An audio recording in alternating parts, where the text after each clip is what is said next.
আমার ভাইজানেরা, আল্লাহর নবী এই খবর শোনার পরে সমস্ত সাহাবাদেরকে ডাক দিলেন। ও আবু বকর, হযরতে ওমর, ও উসমানে গনি, ও আলী কাররামাল্লাহু আনহু ওয়াজহাহু, সমস্ত সাহাবাদেরকে ডাক দিলেন। সমস্ত সাহাবাদেরকে ডাক দিয়ে রাসূলুল্লাহ বললেন, ও আমার সাহাবারা, মুতার যুদ্ধে রোমবাসী তারা হেরে গিয়ে আজকে আমাদের প্রতিশোধ নেওয়ার জন্য নাকি তারা প্রতিশোধ নেওয়ার জন্য তাবুকের প্রান্তরে তারা জড়ো হয়েছে। এটা সঠিক কি বেঠিক এটা জানা যাবে কিভাবে? একটু আলোচনা। রাসূলুল্লাহ বসেছে, কোন সাহাবা সাহস করে না। অনেকটা দীর্ঘদিনের পথ, এক মাস লাগে যেতে। এক মাসের পথ, এক মাস যেতে হবে, তারপরে তো তাবুক প্রান্তর। ওই তাবুক প্রান্তরে গিয়ে আল্লাহর নবী ঘোষণা অনুযায়ী কোন সাহাবা যাবে, এই সাহস কারো হয় না। আল্লাহর নবী বললেন, কে কে যাবে হাতটা উঠাও। হযরতে আলী হাত উঠিয়ে দিলেন। হুজুর, আমি আলী একাই চলে যাব। হুজুর, আমি আলী গিয়ে দেখব সত্যি কি মিথ্যে, এটা যাচাই করব, তারপরে প্রস্তুতি নেব আমরা। সাহাবারা জড়ো হয়ে গেছে, কেউ সাহস করলো না সেই তাবুক প্রান্তরে যাবে। দীর্ঘদিনের তো পথ, উটের পিঠে যেতে লাগে এক মাস। এই পথ কে যাবে? কোন সাহাবার সাহস হয় না। হযরত আলী দলের মাঝখান থেকে বলছে, হুজুর, আমি আলী রয়েছি, ভয় করছেন কেন? আমি তো আছি। বলছে, কি রে, তোর বয়স হলো 18 বছর, পারবি? বলছে, হুজুর কি ভাবেন? আমি আলী তো আছি, আমি তো আলী তো যুবক, আপনি আমাকে একটু হুকুম দেন। বলছে, একা যাওয়া যাবে না। বলছে, হুজুর আমি আলী, আমার কাছে একাই যথেষ্ট। শেরে খোদা বলা হতো, শেরে খোদা। রাসূলের জামাই হযরত আলী হুজুরকে শেরে খোদা বলা হতো, মানে আল্লাহর বাগ। কাফিরদের জন্য একাই যথেষ্ট ছিল, বিরাট শক্তিশালী। বলছে, হুজুর আমাকে একটু অনুমতি দেন, আমি দেখছি সঠিক বেঠিকটা যাচাই করার জন্য। রাসূল বললেন, না, একা যাওয়া যাবে না, সফরে একা যেতে নেই। আলী, সফরে একা যাওয়া যাবে না। বাবা, তুমি তোমার সঙ্গে তোমার খাদিমকে নিয়ে নাও। খাদিমকে নিয়ে নিলেন। আমার ভাইজানেরা, হযরত আলী ঘর থেকে ঘোড়া বার করলেন, ঘোড়ার পিঠে সওয়ার হলেন এবং গোলামকে তার পিছনে বসিয়ে নিলেন। এক মাসের পথ, ঘোড়ার পিঠে এক সপ্তাহে পৌঁছে গেছে। এক সপ্তাহে পৌঁছে গিয়ে হযরত আলী দেখে তাবুক প্রান্তরে তারা পাহাড়ের উপরে দলে দলে দলে দলে দলে দলে তারা ঘুমিয়ে রয়েছে। একদল ঘুমায়, একদল পাহারা দেয়, একদল পাহারা দেয়, একদল ঘুমায়। হযরত আলী মাঝখানে গিয়ে বলে, তোমাদেরকে লিডার বলো।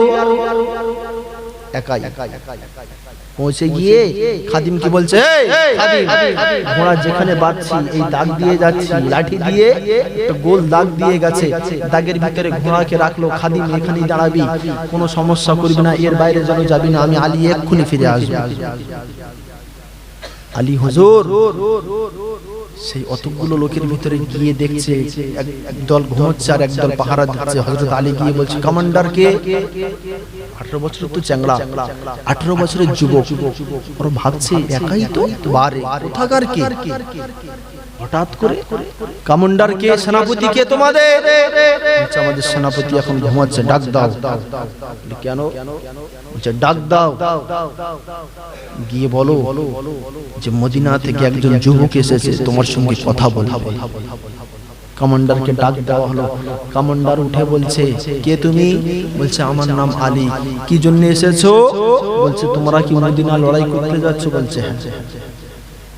ওরা লড়াই করতে যাচ্ছ, কতজন আছো? বলছে, আমরা মোট বার হয়েছি 30,000, এখানে রয়েছে 5,000, 25,000 এখনো আসছে। তো এই আমরা বিশ্রাম করছি, একসঙ্গে মদিনায় ঢুকবো। হযরত আলী বলছে, তাদের সঙ্গে যুদ্ধ করার তোমাদের এর আগে কোনো মানে পারদর্শিকতা আছে তো? মদিনার অলি গলি পথ ভর্তি, সেখানে যুদ্ধ করে তোমরা লড়াই করতে পারবে তো? হুঙ্কার দিয়ে বলছে, আলী চলো, মদিনায় চলো, আমি আলী আছি, সেখানে তোমাদের সঙ্গে দেখা হবে। কমান্ডার ঠক ঠক করে কাঁপছে, আরে বলে কি? একটুখানি 18 বছরের ছেলে, চ্যাংড়া ছেলে, বলে কি? ওকে তো ভয় দেয় কিছুই নেই। আলী হুঙ্কার দিয়ে বলছে, চলো মদিনায় দেখা হবে, চলো আমি আছি, মদিনায় এসো তোমরা। বলছে, তুমি কি মুসলমান? বলছে, মুসলমান কি অমুসলমান, মদিনায় কথা হবে, এসো। এই হুঙ্কার যখন দিয়েছে কমান্ডার বলছে তোরা যাবি যা, আমার চাকরি দরকার নেই, আমি যেতে পারবো না, আমি পিছনে হটলাম। যেটা বলার উদ্দেশ্য আমার ভাইজানেরা, আল্লাহর নবীর কাছে যখন সংবাদ পৌঁছালো, হযরত আলী হুজুর এসে বললেন, হুজুর ওরা তাবুক প্রান্তরে 5000 মানুষ রয়েছে, এখনো পিছনে 25000 মানুষ আসছে, মদিনায় তারা হামলা করবে, মদিনায় তারা লড়াই করতে আসছে, হুজুর আমাদের প্রস্তুতি নেওয়া দরকার রয়েছে। আমার নবী তামাম সাহাবাদেরকে ডাক দিয়ে বললেন, ও আমার সাহাবারা, তাবুক প্রান্তরে 5000 সেনা সৈন্য চলে এসেছে, আরো 25000 পিছনে ছুটে ছুটে আসছে, আমাদের উপরে হামলা করবে।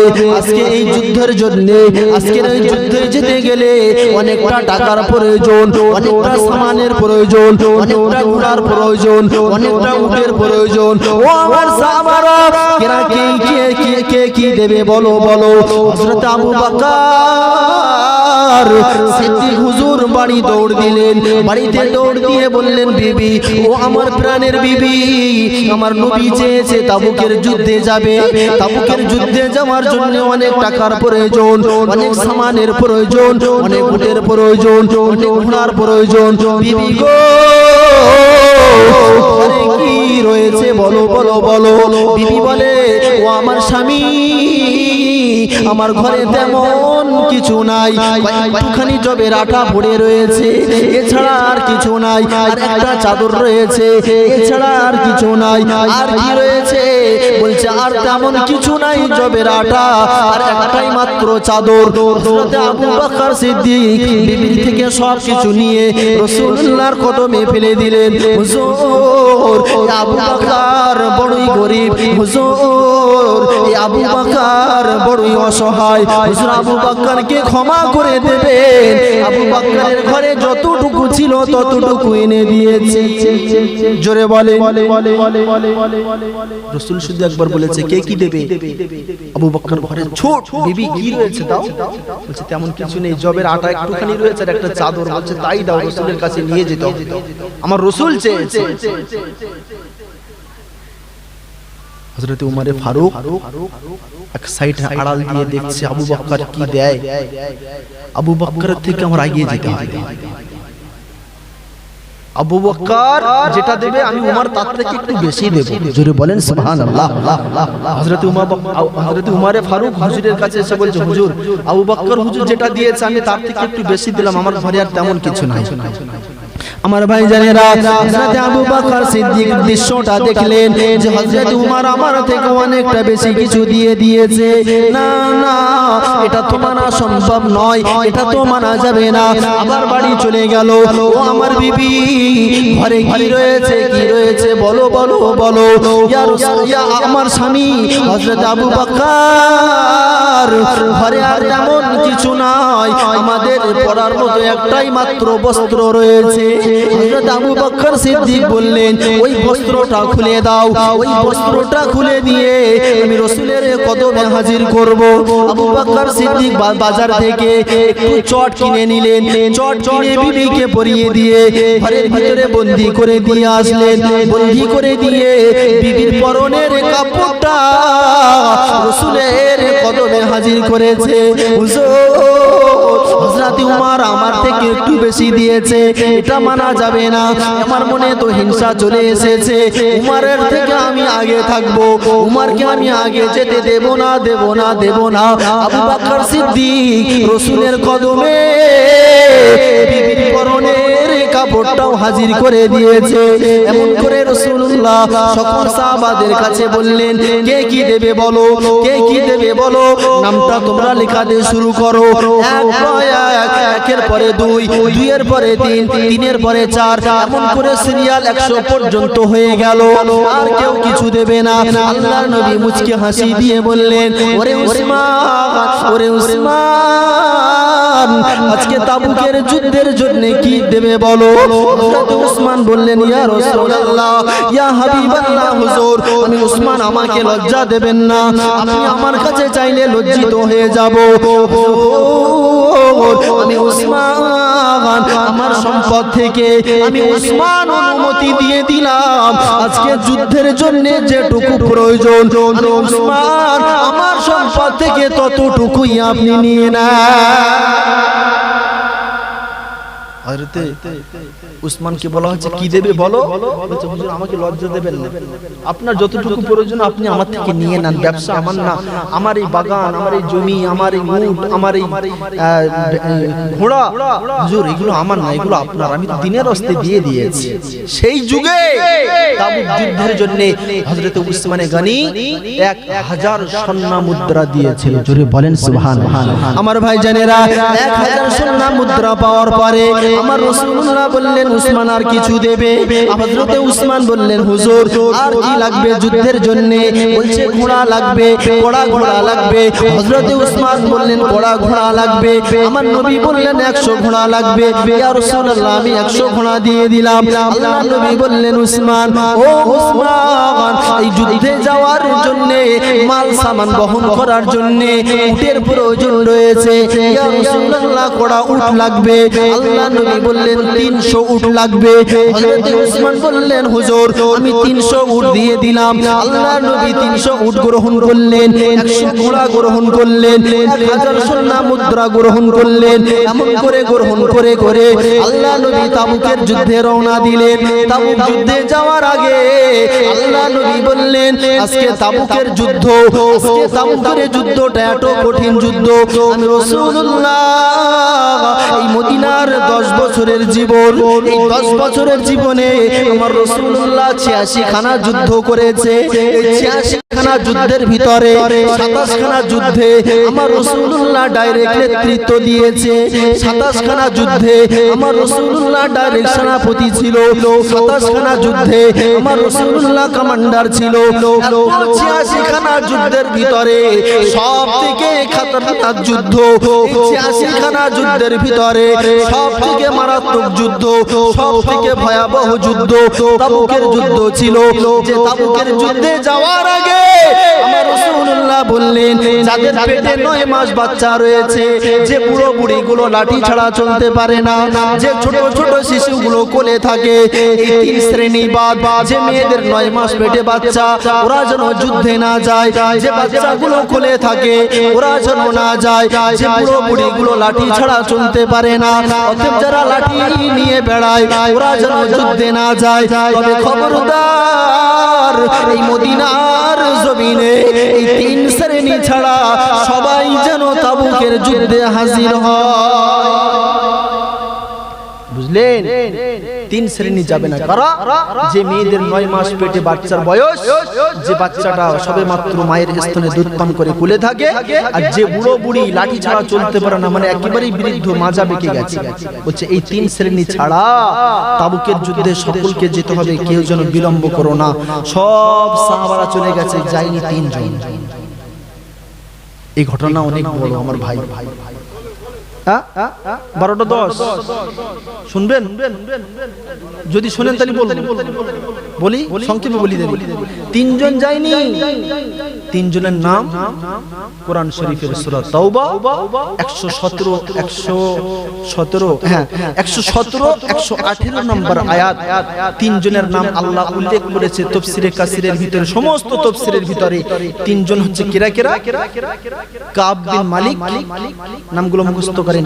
কাব বিন মালিক, হিলাল বিন উমাইয়া আর মুরারা বিন রাবিয়া। এই 3 জন সব সাহাবারা চলে গেছে তাবুকের যুদ্ধে। 3 জন যায়নি। কেন যায়নি? কোনো কারণ ছিল না। শরীর খারাপ যদি থাকতো মানাতো, পয়সা নেই ঠিক আছে মানতাম, কোনো সমস্যাই ছিল না, তারপরেও জানি। কেন যায়নি? অবহেলা। রাসূল ডেকেছে, যাচ্ছি, খেয়ে দিয়ে শুয়েছে, আরে সবাই তো সবে মাত্র গেল, আমি যাচ্ছি, একটু পরে বার হচ্ছি, এখন তো প্রচন্ড রোদ, প্রচন্ড গরম, একটু পরেই আসছি। এই অবহেলা, অনীহা, অনিচ্ছা ওদেরকে পিছিয়ে ফেলেছে। যদিও তাবুকের যুদ্ধে ডাইরেক্ট লড়াই হয়নি তাদের সাথে, মানে তারা ভয়তেই পালিয়ে গেছে। জোরে বলেন সুবহানাল্লাহ। রাসূলুল্লাহ যখন সেনা সৈন্য নিয়ে যাচ্ছে, রোমের মানুষগুলো দেখছে ওরা তো বহুত সেনা সৈন্য, আমাদের 30,000-এর কাজ না, তারা ভয়তে পালিয়ে চলে গেছে। রাসূলুল্লাহ বিনা যুদ্ধে সেই দিনে বিজয় লাভ করেছিলেন। আল্লাহর নবী ফিরে এসে যুদ্ধ থেকে যখন ফিরে আসতেন, মদিনার মসজিদে নামাজ পড়তেন, 2 রাকাত শুকরিয়া নামাজ পড়তেন। তো নামাজ পড়ে বসে রয়েছে, আর সেই তিনজনের ভিতরে একজন যিনি হচ্ছেন কাব বিন মালিক রাদিয়াল্লাহু তাআলা আনহু, ইনি রাসূলুল্লাহর দরবারে গিয়ে রাসূলকে সালাম দিলেন। আমার ভাই জানেরা, রাসূলকে সালাম দিলেন, আসসালামু আলাইকা ইয়া রাসূলুল্লাহ, আসসালামু আলাইকা ইয়া হাবিবাল্লাহ। আল্লাহ নবী জিজ্ঞাসা করলেন, কি ব্যাপার হুজুর, আমি আপনার কাছে ক্ষমা চাইতে আসলাম। কেন ক্ষমা চাইতে আসলে? হুজুর, আমি কাব বিন মালিক, আমি যুদ্ধে যেতে পারিনি হুজুর, আমি তার জন্য আপনার কাছে ক্ষমা চাইতে আসলাম। হুজুর, আপনি আমাকে maaf করে দেন। কিন্তু আল্লাহর নবী জিজ্ঞাসা করলেন, কেন যাওনি? হুজুর, আমার কোনো কারণ ছিল না, আমার সব কিছু ছিল, আমার অর্থ ছিল, আমার উট ছিল, ঘোড়া ছিল, আমার সবার পর সব ছিল, আমি দুর্বল নয়, আমি সবল। আমার অবহেলা আমাকে পিছিয়ে ফেলেছে, হুজুর আপনি আমাকে ক্ষমা করে দেবেন। আল্লাহ নবী বললেন, কে কে যাওনি একটু নামটা বলো। কাব বিন মালিক বলতে শুরু করেছে, ইয়া রাসূলুল্লাহ, ইয়া হাবিবাল্লাহ, হুজুর 3 জন আপনার যুদ্ধে যায়নি। আল্লাহ নবী বললেন, কে কে? বললেন, আমি কাব বিন মালিক, আর একজন হলো হিলাল বিন উমাইয়া, আর একজন হলো রাবে বিন আল্লাহ নবীকে বললেন 3 নম্বরে একটা হলো মুরারা বিন রাবে। এই 3 জন আপনার যুদ্ধে যায়নি। আল্লাহ নবী শুনে চেহারাটা লাল হয়ে গেল রাগে। আল্লাহ নবী এত রাগান্বিত রেগে গেল। আল্লাহর নবী কাব বিন মালিককে বললেন, দূর হয়ে যাও, দূর হয়ে যাও, হুজুর আমাকে ক্ষমা করে দেন। না না, তোমার সঙ্গে কোনো কথা নাই, তোমাকে আমি ক্ষমা করব না, তুমি আমার মসজিদ থেকে বেরিয়ে যাও, হুজুর আমার সামনে থেকে চলে যাও, তোমার সঙ্গে কোনো সম্পর্ক নাই, তোমার সঙ্গে কোনো কথা নাই। আল্লাহর নবী तमाम সাহাবাদেরকে ডাক দিয়ে বললেন, ও আমার সাহাবারা, এই কাব বিন মালিকের সঙ্গে কথা বলবে না, হিলাল বিন উমাইয়ার সঙ্গে কথা বলবে না, মুরারা বিন রাবির সঙ্গে কথা বলবে না, এদের 3 জনের সঙ্গে কথা বলবে না, কোনো আলাপ করবে না, সালাম দেবে না, সালাম দিলেও তাদের সালামের উত্তর দেবে না। খবরদার খবরদার, এদের ব্যাপারে সাবধান থাকো। আল্লাহ নবী বললেন, কাব, আল্লাহ যতদিন না তোমাদের ব্যাপারে কোরআন শরীফের আয়াত নাজিল না করছে, আমি নবী মুহাম্মদ তোমাদের সঙ্গে সম্পর্ক রাখবো না, তোমাদের সঙ্গে কোনো কথা বলবো না, তোমাদের সঙ্গে সালাম কালাম করব না। তোমরা সালাম দিলেও নবী মুহাম্মদ উত্তর দেবে না। শুধু নবী মুহাম্মদ নয়, নবী মুহাম্মাদের तमाम সাহাবারা তাদেরকেও সালাম দেয় না। যুদ্ধে যায়নি, এত দূরে এসেছি কেন? ওয়ালা তুমিনুন্না বিহি ওয়ালা তানসুরুন্না। আল্লাহ কোরআন শরীফে বলেছে, আমার নবীর উপর ঈমান আনো এবং তাকে সহযোগিতা করো, সাহায্য করো। এই তাবুকের যুদ্ধের ঘটনা অনেক বড়। এই 3 জনা বাড়িতে গেছে। হিলাল বিন কাব বিন মালিক বাড়িতে গিয়ে বলছে, বিবি দরজা খোলো। ঘরের ভিতর থেকে আওয়াজ আসছে, স্বামী দরজা খুলতে পারি, তবে শর্ত হচ্ছে সামনের দরজা খুলবো, পিছনের দরজা দিয়ে আমি বেরিয়ে যাব, তোমার মতন স্বামী আমার দরকার নেই। জোরে বলেন সুবহানাল্লাহ। কেন? বলছে, নবী মুহাম্মদ তোমাকে বয়কট করেছে, আমি তোমাকে বয়কট করব। নবীর মহব্বত তাদের অন্তরে। কাব বিন মালিকের বিবি বলছে, স্বামী রাসূল আপনাকে বয়কট করেছে, আমি আপনার ঘর করব না, আমি আপনার সামনের দরজা খুলে দেব, আপনি ঘরের ভিতরে আসুন, আমার কোনো আপত্তি নেই, আপনার বাড়ি, কিন্তু আমি আপনার স্ত্রী পিছনের দরজা দিয়ে বেরিয়ে যাব, কারণ রাসূল বয়কট করেছে, আমিও বয়কট করলাম। জোরে বলবেন না সুবহানাল্লাহ? আর একটু জোরে বলবেন না সুবহানাল্লাহ? এই 3 জন দীর্ঘদিন চলে যায়, দীর্ঘদিন, 1 দিন 2 দিন 30 দিন 20 দিন 40 দিন 50 দিন পর্যন্ত কেঁদেছে। 50 দিন কেঁদেছে, এত কান্না করছে, এত কান্না করছে, সিজদায় পড়ে কাঁদছে, আল্লাহর কাছে রাতের অন্ধকারে কাঁদছে। রাসূলুল্লাহর কাছে যেতে পায় না, কোনো সাহাবা তাদের সঙ্গে কথা বলে না, সালাম নেয় না, সালাম করে না, চিন্তায় পড়ে গেছে, দুনিয়ার কাছে যেন একটা বোঝা মনে হয়ে গেছে। এই তিনজন কাঁদতে কাঁদতে কাঁদতে কাঁদতে একজন গুহার ভিতরে বেহুশ হয়ে গেছে।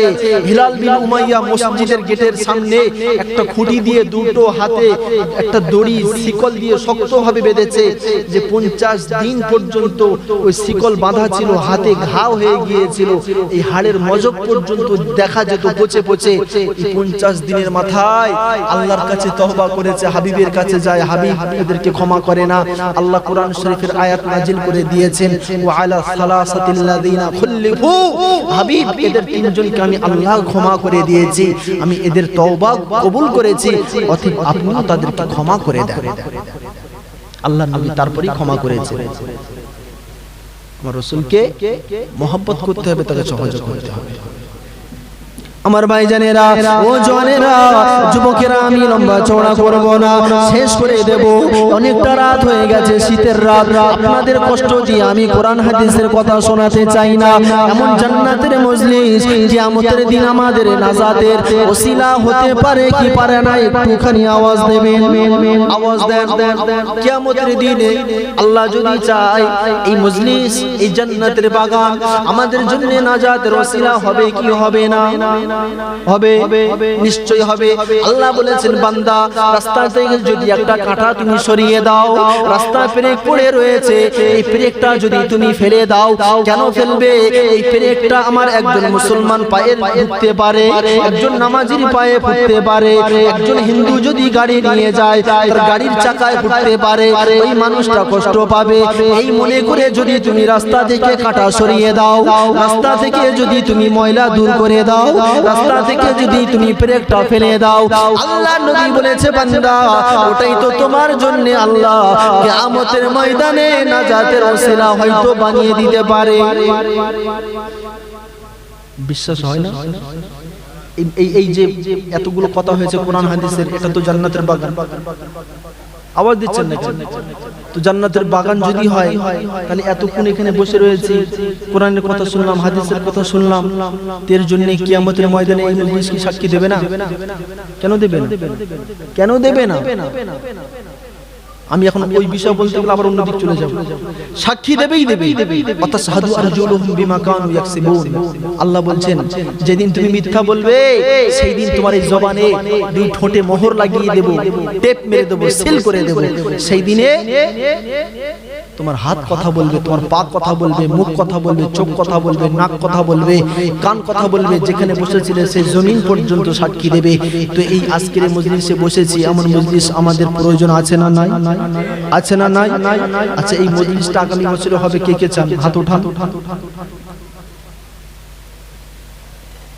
কি হলো? হাত উঠান। চান না? হাত লাগান।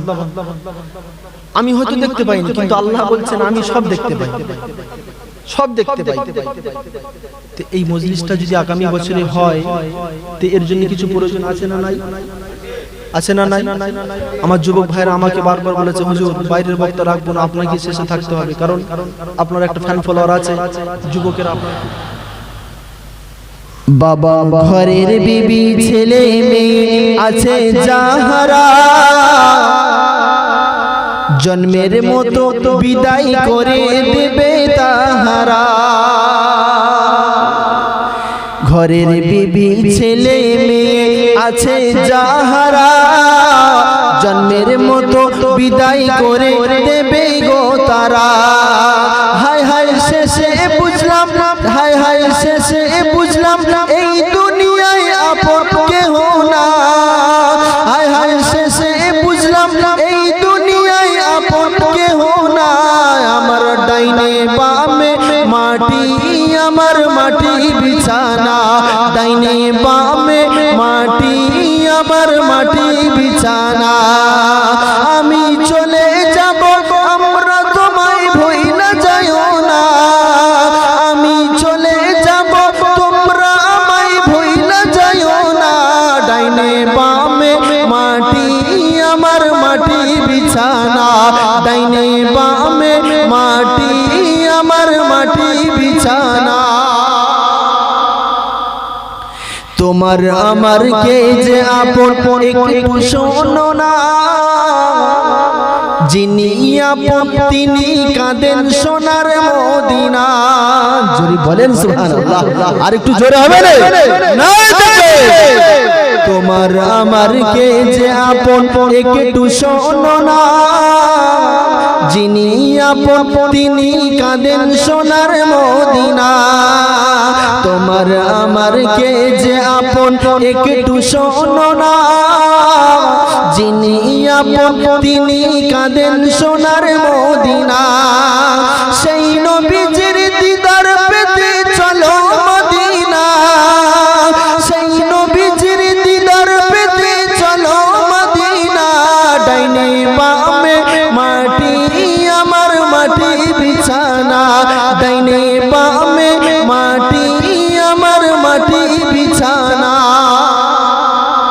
চতুর্দিকে মাটি, চতুর্দিকে মাটি, মাটি যেদিন পিষে দেবে, দুই সাইডের মাটি যখন এসে চাপ দেবে, সিনার হাড়গুলো চড়মাড় কলমাড় করে ভাঙতে থাকবে।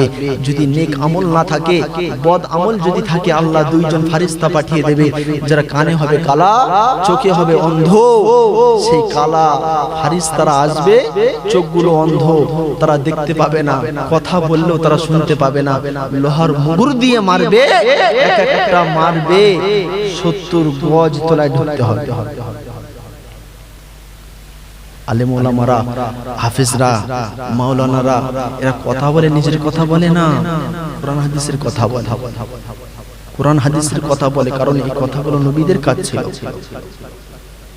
আমার ভাইজানেরা, ও জনেরা, যুবকেরা শুনে রেখে দেন, আল্লাহর নবী তার পাক জবানে জানিয়ে দিলেন, ও পৃথিবীর উম্মাত উম্মাতিরা, তোমরা জেনে রেখে দাও, আমি রাসূলুল্লাহ জানিয়ে দিলাম, আমি রাসূলুল্লাহ জানিয়ে দিলাম, আল উলামা ওয়ারাসাতুল আম্বিয়া, উলামা সম্প্রদায়, আমি রাসূলুল্লাহ এরা আমার ওয়ারিস। আমি রাসূল, দুনিয়াতে আমার কোনো ছেলে নাই, দুনিয়াতে আমার কোনো সন্তান নাই। আমি রাসূল, আমার দুনিয়াতে মেয়ে রয়েছে। আমি রাসূল, আমার কোনো পুত্র ছেলে নাই। তবে আমি রাসূলুল্লাহ, দুনিয়াতে যদি আমার কোনো ছেলে থাকতো, আমার ছেলে আমার ইন্তেকালের পরে আমি রাসূলুল্লাহ আমার সম্পদের ভাগ তারা বন্টন করত।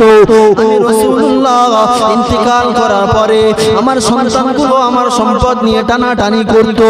আল্লাহ আমার ছেলে দেয়নি, আল্লাহ আমার পুত্র সন্তান দিল না।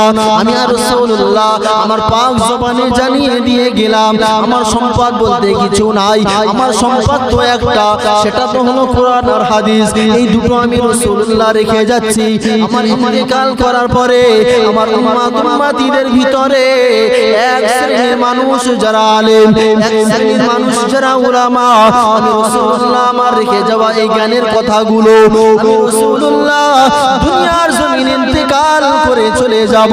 আমি ইন্তেকাল করে চলে যাওয়ার পরে আমি রাসূলুল্লাহ আর প্রচার করতে পারবো না, আমি রাসূলুল্লাহ আর মানুষের কাছে বলতে পারবো না। ও আমার সাহাবারা, আমার ইন্তেকালের পরে আমার উম্মতের মধ্যে আলেম সম্প্রদায় এরা আমার ইলমের সম্পদকে বন্টন করে দেবে। জোরে বলে, আরো জোরে। আমার রাসূলুল্লাহ জানিয়ে দিলেন, আমার ইন্তেকাল করার পরে সমাজের আলেম ওলামা এরাই কোরআন হাদিসের জ্ঞান মানুষের কাছে পৌঁছে দেবে।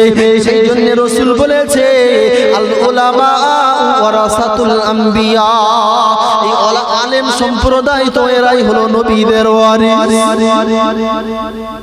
নিজের কথা বলে না, নিজের কথা বলে না, যেটাই বলে রাসূলের কথা বলে, যেটাই বলে রাসূলের বাণী বলে, যেটাই বলে কোরআনের কথা শোনায়, যেটাই পড়ে কোরআনের কথা পড়ে। সেই জন্য এদের কথা শুনলে আপনাদের লাভ আছে। ভালোর জন্য সবাই বলে, খারাপের জন্য কেউ বলে না।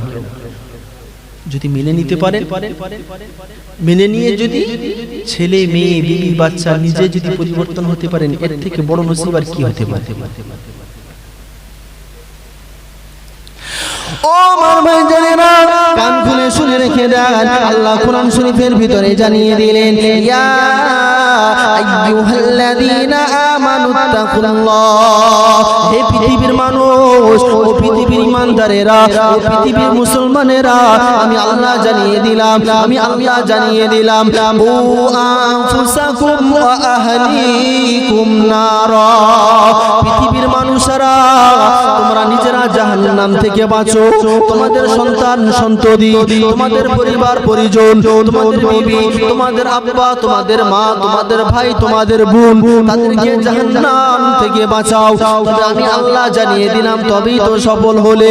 নিজে নামাজ পড়লাম, নিজে নামাজ পড়ে যদি পরিবারের কাউকে নামাজি না বানাতে পারলাম, সে নামাজের কি কোনো ফায়দা আছে? কারণ আল্লাহ তো বলছে ওয়া আনজির আশিরাতাকাল আকরাবিন, নিকটবর্তী যারা তাদেরকে নামাজের তাগিদ দাও, নিকটবর্তী যারা তাদেরকে নামাজের দাওয়াত দাও। আমি নামাজ পড়ি, আমার পরিবারের নামাজ পড়ে, গুনাহ হবে না? হবে না? হবে না? হবে। কু আনফুসাকুম ওয়া আহলিকুম নারা, আল্লাহ বলেছেন নিজে জাহান্নাম থেকে বাঁচো, জাহান্নামের আগুন থেকে তোমাদের পরিবারের সকলকে বাঁচাও। এ ভাই, যুবক ভাই যারা দাঁড়িয়ে রয়েছে, রহমতের ছায়ার তলে একটু আসতে মন চায় না? রহমতের ছায়ার তলে বাইরে দাঁড়িয়ে আছে কোনো ভাই, একটু ভিতরে আসো না, একটু ভিতরে আসো। আমি আর বেশিক্ষণ করবো না, বুঝতে পারছি তোমরা একটু সমস্যা পড়েছে, মানে গরম গরম খিচুড়ি একটু হলে ভালো হয়। ঠিক আছে, আমি এক্ষুনি শেষ করে দেবো। তবে এর ছায়ার নিচে এসো, প্যান্ডেলের ছায়ার নিচে এসো, কথা দিচ্ছি, বিশ্বাস করুন, এর নিচে থাকলে অনেক লাভ আছে, গুনাহ মাফ হবে। এই ভাই সামনে সরে আসেন না, একটু সামনে সরে আসেন না, সামনে খালি জায়গা পিছনে লোড হয়ে গেছে, সরে আসুন, দরুদ শরীফ পড়তে পড়তে আসুন। আল্লাহুম্মা সাল্লি আলা, সরে আসেন, সরে আসেন। মাওলানা ওয়া আলা আলিহি সাল্লাম, সরে আসেন ভাই, সরে আসেন, সরে আসেন। ভালোবাসার জায়গা মদিনা, ভালো লাগার জায়গা মদিনা, ভালোবাসার জায়গা মদিনা, ভালোবাসার জায়গা মদিনা, এত সুন্দর জায়গা কোথায় দেখি না, এত সুন্দর জায়গা কোথায় দেখি না, সাজিয়েছেন সাজিয়েছেন দয়াল রব্বানা, ভালো লাগার জায়গা মদিনা। মানুষ আমেরিকা যায়, লন্ডন যায়, প্যারিস যায়, কাশ্মীর যায়, বিভিন্ন দেশে ঘুরে, আর মানুষ বাড়ি এসে গল্প করে ওই দেশের মতন সুন্দর জায়গা আর নাই। খুদা কি কসম, মদিনা ওয়ালা নবীর রওজার দিকে একবার তাকালে ইমানদার কোনোদিন বলতে পারে না পৃথিবীর মদিনার থেকে অন্য জায়গা সুন্দর। মদিনার মতন শ্রেষ্ঠ দামি জায়গা, মদিনার মতন পবিত্র ভূমি, মদিনার থেকে মাটি পৃথিবীর জমিনের দামি কিছু আছে? আছে, কারণ দো জাহানের বাদশা মোহাম্মদ মুস্তাফা শুয়ে রয়েছে। রাসূলের, আচ্ছা আপনারা রাসূলকে ভালোবাসেন? আওয়াজ দেন, বাসেন কে কে ভালোবাসেন? একটু হাত উঠান, হাত উঠান। আল্লাহ সাক্ষী থাকুক, ফেরেশতারা সাক্ষী থাকুক, রাসূলের ভালোবাসা যদি আমাদের ভিতরে সত্যি থাকে হাত লাভিয়ে দেন। আল্লাহ নবী বলেছে, আল্লাহ বলেছে ওয়ালা তুমিনুন্না বিহি ওয়ালা তানসুরুন্নাহু, আল্লাহ বলেছেন হাবিব আমি আল্লাহ পৃথিবীর মানুষদেরকে জানিয়ে দিতে চাই, কোরআন শরীফ থেকে আয়াত বলেছি ওয়ালা তুমিনুন্না বিহি ওয়ালা তানসুরুন্নাহু, আল্লাহ বলেছেন যারা আপনাকে ভালোবাসে তারা যেন আপনার উপরে ঈমান আনে, আপনাকে যেন সাহায্য করে। শুধু আল্লাহর উপরে ঈমান আনেছি আমরা, নবীর উপরে কেন আনি নাই? নবীর উপরে আমার কে কে ঈমান আনেন? একটু হাত উঠান। নবীর উপরে ঈমান কে কে আনেন? আরে ভাই হাত লাভিয়ে নেন।